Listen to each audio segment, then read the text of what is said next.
Good evening. I'm Gary Williams, the chapter president for the Canadian Aviation Historical Society, the Rolling Groom chapter, as well as their national president. Welcome to this evening's Zoom meeting. Our host tonight is my good friend, Will Chabun. He is a longtime member of the National CAHS, as well as our CHS Regina chapter.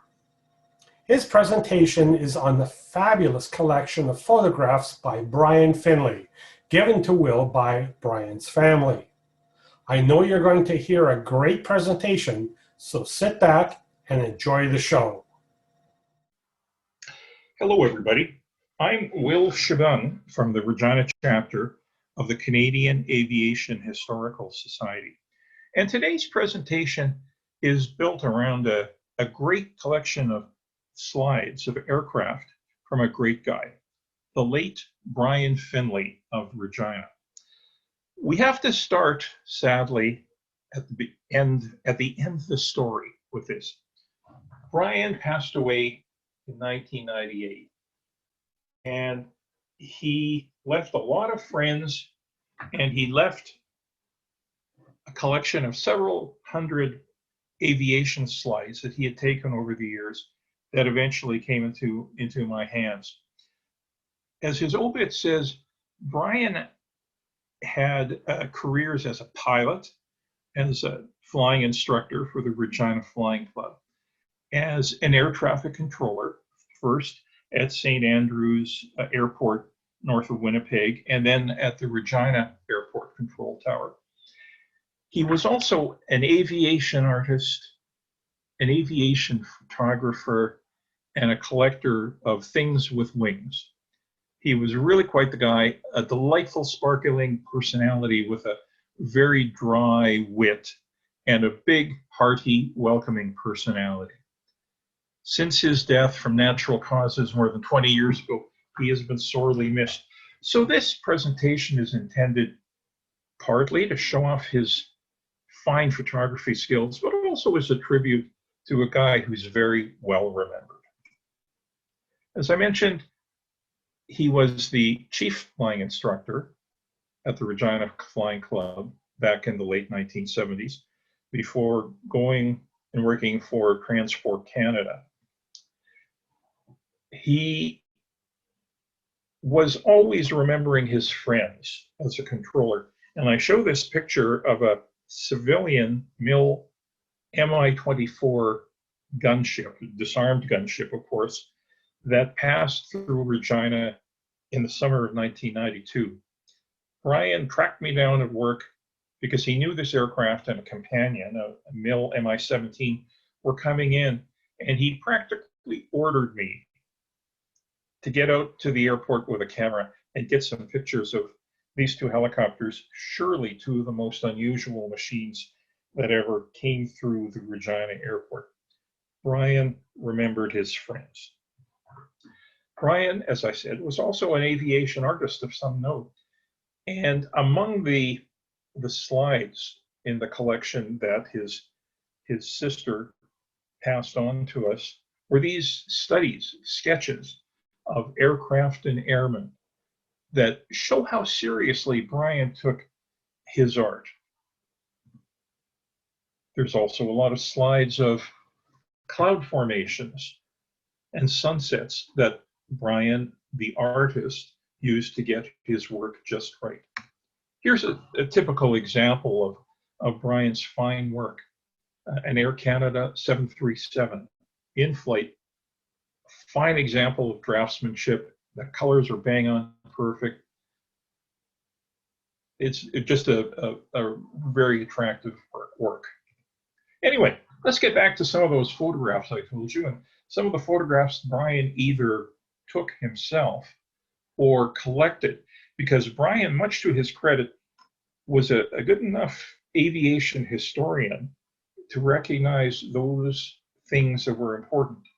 Like these photos, this photo, which is a pair of Harvard 4s from the RCAF's Goldilocks air demonstration team that was at RCAF Station Moose Jaw in the early 1960s. Here are a couple more photos that he got from somebody or somewhere, showing Harvards operating from RCAF station Moose Jaw over the prairies. This one shows a B-17 converted for what appears to be either cloud seeding or water bombing work. And Peter Maw and I have tracked it down to an aircraft that was at a civilian airport in the Black Hills of South Dakota in the early 1960s, which would have been when Brian was first learning how to use a camera and to compose and to take pictures. Love to know what became of this aircraft. Now, moving forward, Brian was a regular at the open houses or air shows that were held from the 1950s to the 1960s to the 1990s at RCAF station Moose Jaw, later CFB Moose Jaw. And we start with this shot of an RCAF Neptune that was taxiing past the crowd. We can't tell exactly when this was taken, except that it was after the late 1950s, when the paint scheme of RCAF Neptunes changed from a dark blue with red wingtips to this scheme of light gray fuselage and wings with a white fuselage top and the trademark lightning flash down the side of the fuselage. Here's a T-33 that showed up at Moose Jaw's Air Show around the same time, before 1965, when the new Canadian flag was applied to all Canadian Forces aircraft. Brian and his family also traveled a wee bit. And this one shows the famous Lancaster that was preserved on a concrete pylon at McCall Field, Calgary's airport. I believe this is the one that now is in the Bomber Command Museum of Canada at Nanton. With his parents and his sister, Brian also made his way to Expo 67, and fortunately for us, took along his camera. Here's the first of about 10 photographs. A Canadian Pacific DC-8 that he found at Dorval Airport in Canada's centennial year.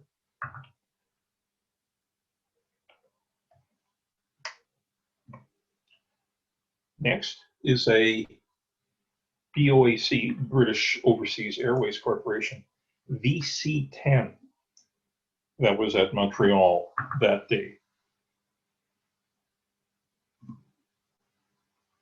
From KLM, here's this DC-8 shown taxiing past an Air Canada Viscount with the Air Canada maintenance hangar in the background.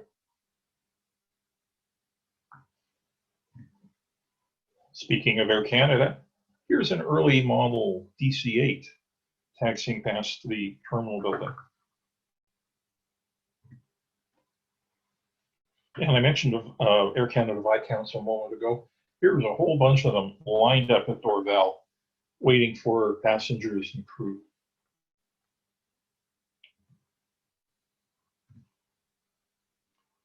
Swissair contributed this aircraft, and I'm going on memory here, but I'm trying to remember if that's a DC-8 or a Convair 990, because I know Swissair has some of them. I'll let people more knowledgeable than I look it up. An Air Canada Vanguard, and one of those brand new DC-9s, also at Montreal, and taking off in the background. If I was a betting man, I'd say there was a Russian Tu-114 airliner taking off just above the building in the background. Closer to home, Brian got these photographs of an Air Canada Vanguard coming in to land at Regina. This would have to be sometime in the late 1960s, I'm thinking. Complete surprise was a pair of Nordair aircraft that ventured west for some reason, a Curtiss C-46 Commando on the left, and a Lockheed Super Constellation on the right. The Super Connies from Nordair eventually ended up, or some of them eventually ended up, with Canair Relief, which was the relief aviation organization put together by the Presbyterian Church in Canada and some of its allies in an attempt to run the blockade of the breakaway state of Biafra, the southern part of Nigeria during the vicious civil war there from 1966 to 1969, and carry food to the starving people of Biafra. Around the same time, there's this very fine picture of a group of RCAF SABREs from the SABRE Transition Unit at Chabun that came west to Moose Jaw for some reason. I assume it was either as a centennial event or to appear to the base's annual Air Force Day. I draw your attention, if you're a scale model builder, to the Centennial logo amidships on this aircraft. Here's another view of the same aircraft, perhaps a little earlier that same day because it's sunnier, giving a bit more information on their markings. 1967 was also the year that we saw a cavalcade of Canadian military aircraft coming across the country, led by the Golden Centenaires team Flying Tutors, but including a CF-101 Voodoo, a CF-104 Starfighter, and also this AVRO 504K trainer, rebuilt and flown with much flair by an Air Force officer.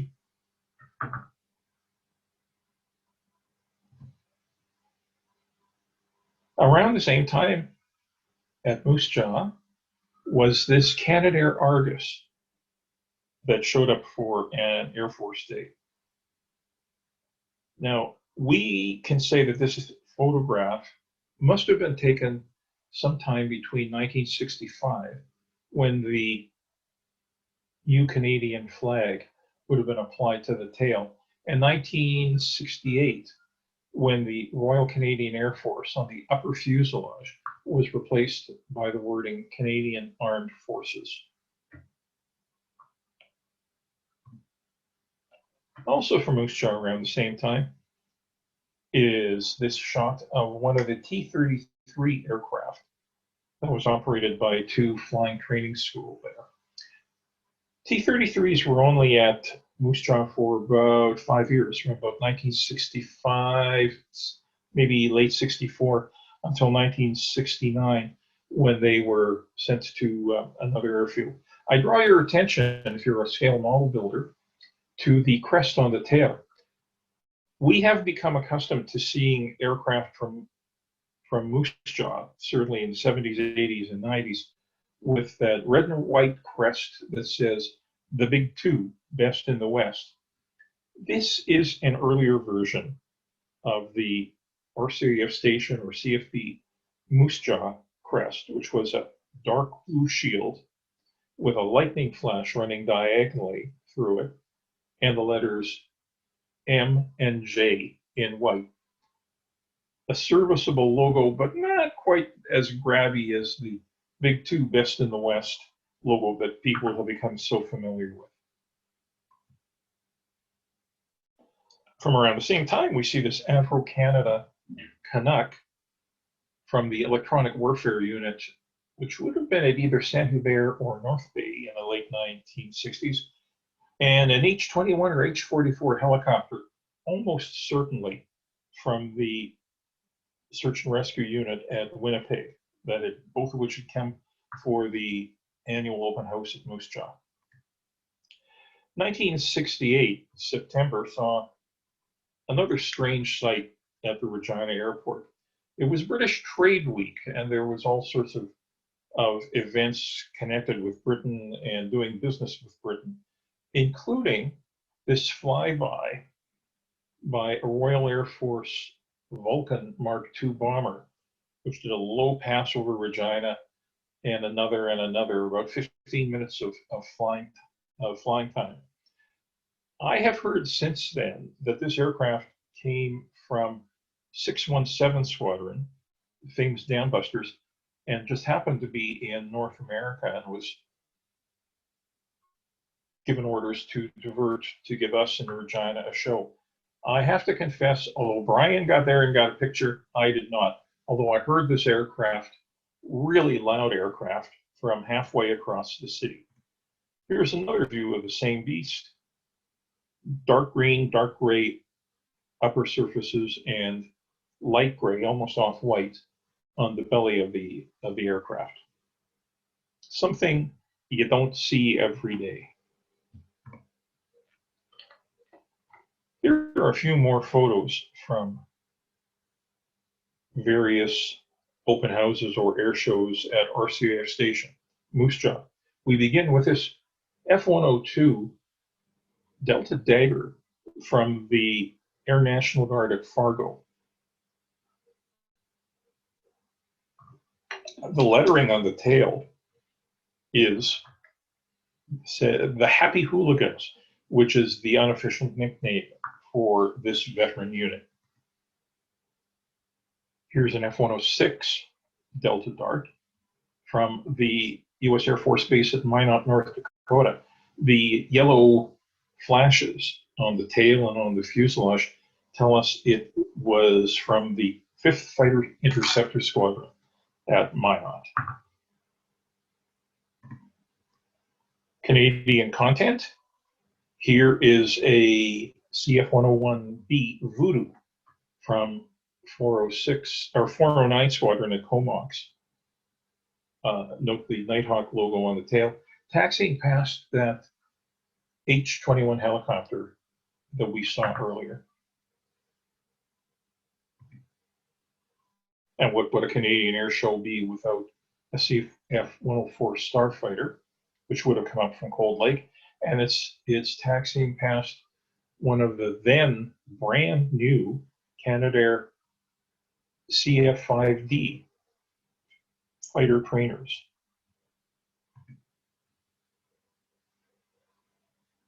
Now we're into, I guess, the early 1970s with Forces Armées Canadiennes on the right side of the fuselage of these aircraft. A Dakota shown at Moose Jaw with a Buffalo landing in the background and that Voodoo and F-106 in the background. Now, by the 1970s, Brian had started taking flying lessons at the Regina Flying Club and had gained a position as a flying instructor and then as the chief flying instructor at the club. And this gave him the scratch to do a little bit of traveling. Brian's slides indicate that at several points in the late 1970s, he packed up and took off for Britain and did basically a tour of some of the great aviation museums in that country.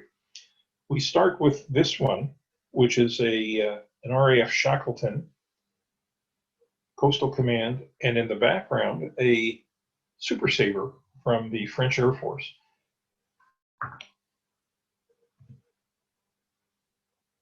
Here's a Lancaster with the curious labeling, Napier icing something or other on its rear fuselage. If anybody can shed further light onto what this aircraft was doing. By the way, if anybody really wants to know at which museums these aircraft were seen, drop me a line in care of the Regina CAHS chapter, and I'll find the titling that was on the slide or on the scanned image. At the Royal Air Force Museum at Duxford, on the north side of London at Hendon, I believe the tube station is Colindale. There were these aircraft, an early model Spitfire, I believe that's a Mark I, and a Wellington bomber, the backbone of RAF Bomber Command for the first 3 years of the Second World War. I believe he was at VULCAN, where you got this photo of a Fleet Air Arm Sea Fury doing a low fly past. What a beautiful aircraft.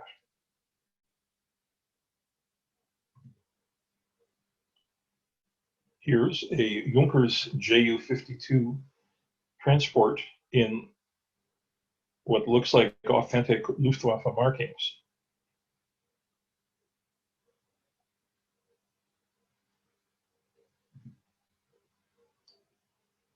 British museums are always very big on the legendary Spitfire.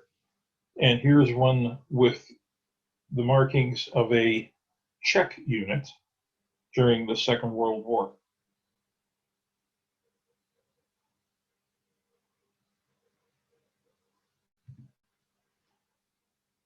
This is a Belgian Air Force F-84F Thunderstreak tactical fighter.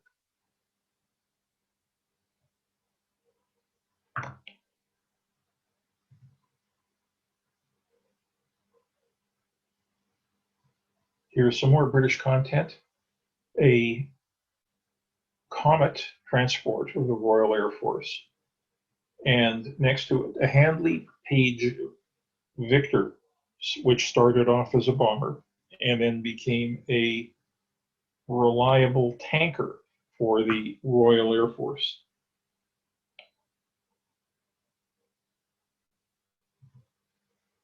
Here's a better picture of that French Air Force F-100 Super Sabre that I told you about a minute ago. Not too many people know that the French Air Force flew the Super Sabre as sort of a stopgap between its own domestically built Mystère fighters and the Mirage series that started to arrive in the early 1960s.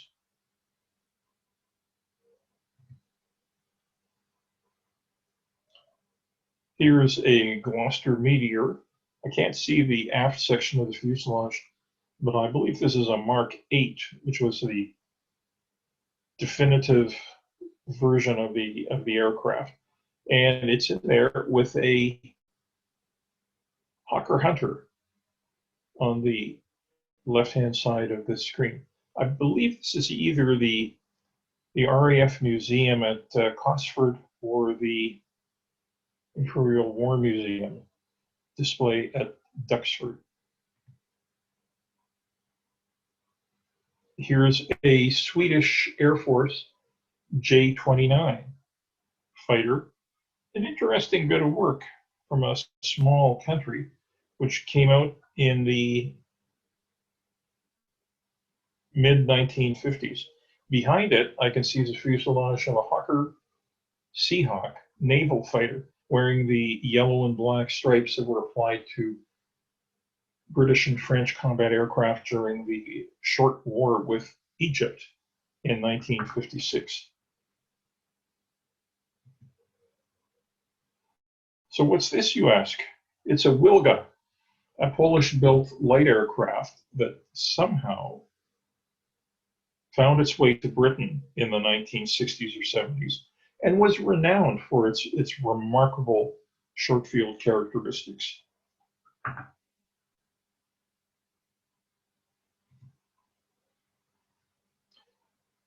Britain's pride and joy for a good long time was the English Electric, later British Aerospace Lightning series of fighters.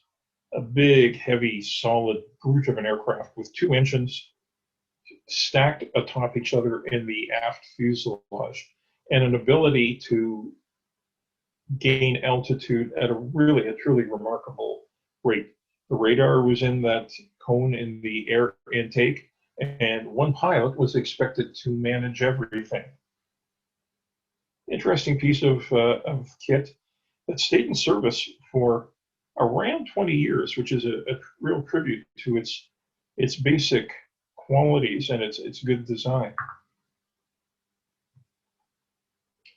The same vintage is this Swedish Air Force J-35 Dragon jet fighter, which utilized what was nicknamed the double delta wing, which is to say the leading edge, when viewed from above, forms two different types of a delta wing. It's a cranked wing at midships. Behind it is, well, we'll get to that later. Here's a Vickers Valletta, a British trainer of the late 1940s and early 1950s. I guess its American equivalent would be the Convair T-29. And we can't forget about this, the TSR-2. TSR stood for Tactical Strike and Reconnaissance.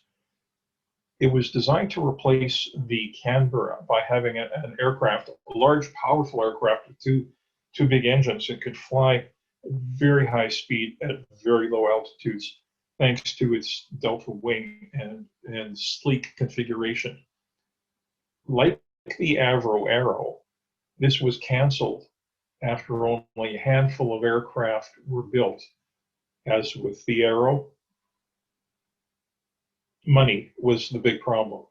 Britain was in the financial doldrums in 1965 or 64 when it was canceled. The replacement was to be, as with the Arrow, an American aircraft, the General Dynamics F-111. Well, there were many problems again, and Britain ended up getting a substantial number of Phantoms from McDonnell Douglas instead. A hauntingly beautiful aircraft. A great pity we'll never know what it could have done if put into full production. What would be a trip to Britain without a preserved example of a prototype Concorde?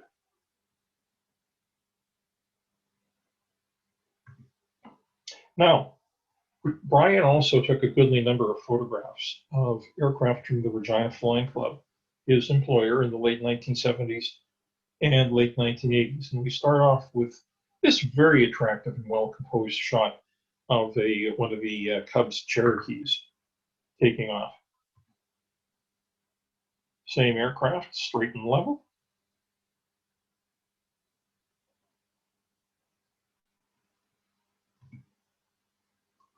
And another club aircraft taxiing past the Gypsy Moth CFADI that now resides in the Moose Jaw branch of the Western Development Museum after a long rebuilding and a long career. Here's one of the lesser known training aircraft of the Regina Flying Club and probably other flying clubs across Canada. The Piper Tomahawk, which old-time pilots tell us had some interesting quirks. You'll note there are not a lot of them in service anymore. Now, from his job in the tower at the Regina Airport, Brian got to see a lot of aircraft that came and went. He was there, for example, when Pacific Western Airlines, one of whose 737s is shown above, took over or merged, however you want to put it, with Canadian Pacific Airlines in order to create Canadian Airlines International. More on that in a minute.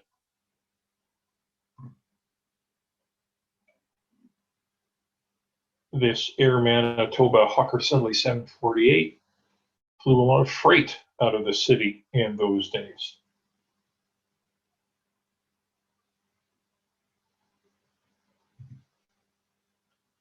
Supplementing it on freight runs was this DC-3 from Northwest Territorial Airways, which was based in Yellowknife but had a contract to carry cargo across Western Canada.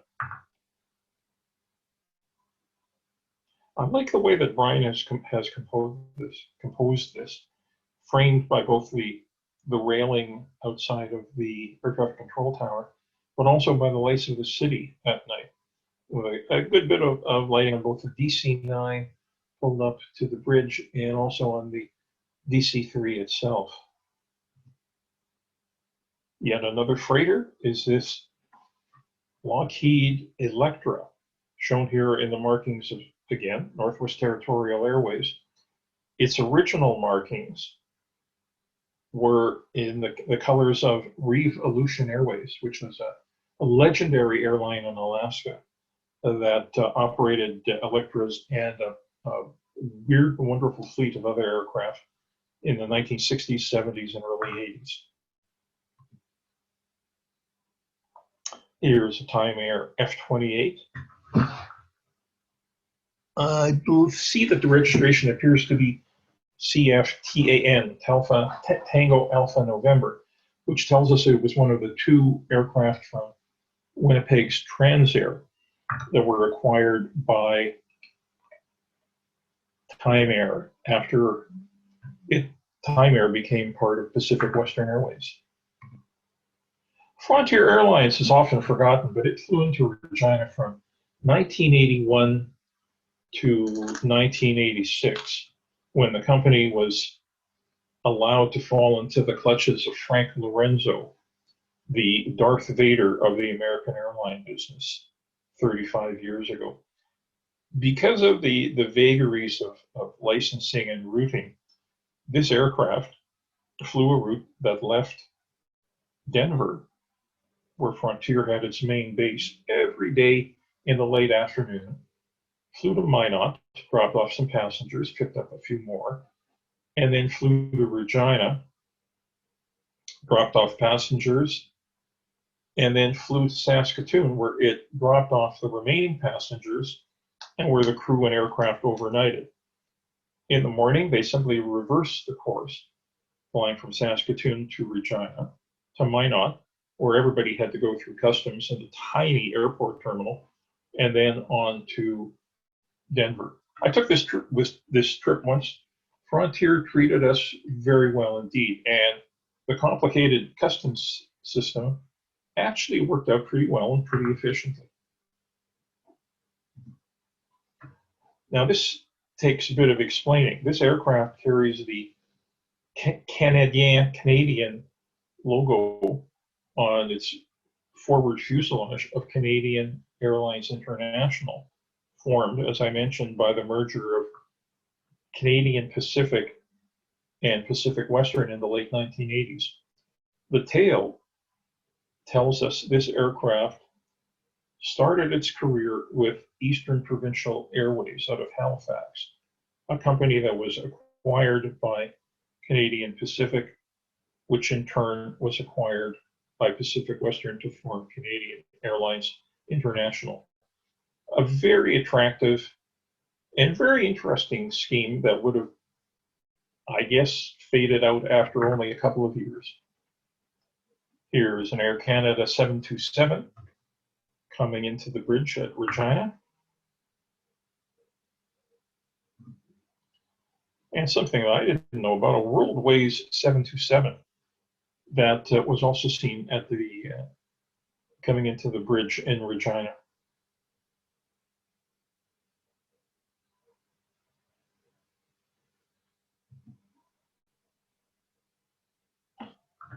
Here we have a Ward Air 747 coming in on a charter flight into the Regina airport. Looks like it's just being pushed back and getting ready to take off. I love what Brian did with that sunset in the background. Or was it an early morning? Who knows? Now, Brian passed away more than 20 years ago, but he is by no means forgotten. His name has been applied to a memorial scholarship for flying students that is administered by the Regina Flying Club. As well, the Regina Scale Modelers Group gives out every year at its air show a memorial award in Brian's name for the best Canadian aircraft. That is to say, the best aircraft in Canadian markings, or the best Canadian air designed and built aircraft in somebody else's markings, whatever. It's a way that the young people in the Scale Modelers Group can come to know about Brian Findlay. Also, 3 of the instrument approach beacons for the Regina Airport were named after influential people in the modern aviation history of the province. The Brophy Beacon salutes Mr. Dave Brophy, who was the chief flying instructor for the flying club for a good many years after Brian, and then moved on to Transport Canada. The Ajax Beacon, which salutes another flying instructor for the flying club, Al Thompson.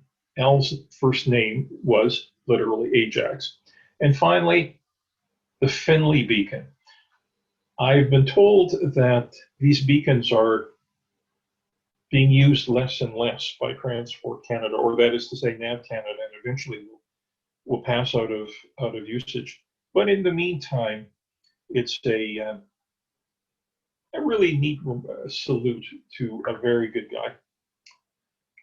As I said, Brian had a wonderfully dry sense of humor, and one story that I really remember came in the 1990s. In those days, the Flying Club had its own clubhouse, at which Fridays meant buffet day. And I would occasionally find my way there, and I would find Brian.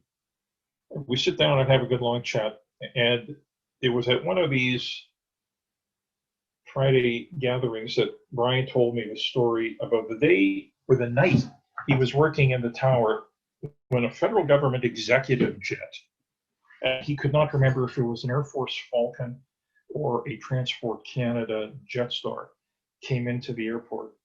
It was a bitterly cold day. It was already dark. The VIP was bundled into his car and taken away. And the last person to leave the aircraft after shutting down everything and locking it up was the co-pilot, who came racing into the terminal building and found his way up to the control tower and confronted the controllers, including Brian. And he said, "You won't believe what happened to me when I got out of the aircraft. I started walking back to the terminal, and I was pursued by wolves. Wolves, I tell you, I could see the hunger in their eyes." And Brian and his companions had seen all this, and one of them leaned forward solicitously to the co-pilot and said, "Out here, we call those jackrabbits."